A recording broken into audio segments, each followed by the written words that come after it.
एक बार एक बच्चे ने अपने पापा से पूछा कि पापा मेरी लाइफ की क्या वैल्यू है। तभी पापा ने कहा, अगर तुम सच में अपनी ज़िंदगी की कीमत समझना चाहते हो तो मैं तुम्हें एक पत्थर देता हूँ। एक पत्थर को लेकर मार्केट में चले जाना और अगर कोई इसकी प्राइस पूछे तो कुछ मत कहना, बस अपनी दो उंगली खड़ी कर देना। वह लड़का मार्केट गया। वह कुछ देर तो वहाँ ऐसे ही बैठा रहा, लेकिन कुछ देर बाद ही एक बूढ़ी औरत उसके पास आई और उस पत्थर का प्राइस पूछने लगी। वह लड़का एकदम चुप रहा, उसने कुछ नहीं कहा और अपनी दो उंगलियाँ खड़ी कर दी। तभी वह बूढ़ी औरत बोली, 200 रुपये ठीक है, मैं इस पत्थर को मैं तुमसे खरीद लूँगी।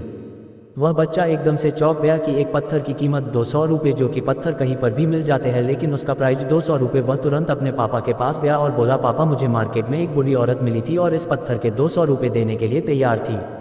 पापा ने कहा, इस बार तुम इस पत्थर को म्यूजियम में लेकर जाना और अगर कोई इसका प्राइस पूछे तो कुछ मत कहना, बस अपनी दो उंगली खड़ी कर देना। वह लड़का म्यूजियम में गया और वहाँ पर एक आदमी की नज़र उसके हाथ में रखे पत्थर पर पड़ी और तभी उसने उस पत्थर का प्राइस पूछा। वह बच्चा एकदम चुप रहा और उसने अपनी दो उंगलियां खड़ी कर दी। तभी वो आदमी बोला, 20,000 रुपये ठीक है, मैं तुम्हें इस पत्थर के 20,000 रुपये देने के लिए तैयार हूँ, तुम इस पत्थर को मुझे दे दो।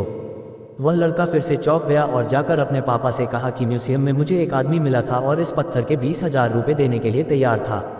तभी उसके पापा ने कहा कि अब मैं तुम्हें आखिरी जगह भेजने जा रहा हूँ और तुम्हें एक कीमती पत्थरों के दुकान पर जाना है और अगर वहाँ पर भी कोई प्राइस पूछे तो कुछ मत कहना, बस अपनी दो उंगलियां खड़ी कर देना। वह लड़का जल्दी से कीमती पत्थरों के दुकान पर गया और उसने देखा कि एक बूढ़ा आदमी था जो काउंटर के पीछे खड़ा था। जैसे ही उस बूढ़े इंसान की नज़र उस पत्थर पर पड़ी, वह एकदम से चौंक गया। वह काउंटर से बाहर निकला और तुरंत उस बच्चे के हाथ से उस पत्थर को छीन लिया और बोला, ओह माय गॉड, इस पत्थर की तलाश में मैंने अपनी पूरी जिंदगी गुजार दी। कहाँ से मिला ये पत्थर? क्या प्राइस है इसका? कितना लोगे तुम इस पत्थर के लिए? वह बच्चा तब भी चुप रहा और अपनी दो उंगलियां खड़ी कर दी। तभी वह बूढ़ा आदमी बोला, कितने? 2 लाख रुपए ठीक है, मैं इसके लिए तुम्हें 2 लाख रुपए देने के लिए तैयार हूँ, प्लीज़ तुम ये पत्थर मुझे दे दो।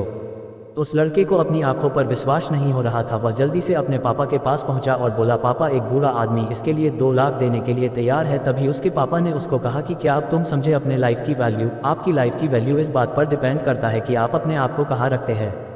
ये आपको डिसाइड करना है कि आपको 200 रुपये का पत्थर बनना है या फिर 2 लाख का। जिंदगी में कई सारे ऐसे लोग होते हैं जो आपसे बहुत प्यार करते हैं, उनके लिए आप सब कुछ है, और कुछ लोग ऐसे भी होते हैं जो आपको एक वस्तु के रूप में उपयोग करेंगे, उनके लिए आप कुछ भी नहीं हो। ये आपके ऊपर डिपेंड करता है कि आपकी लाइफ की वैल्यू क्या होगी।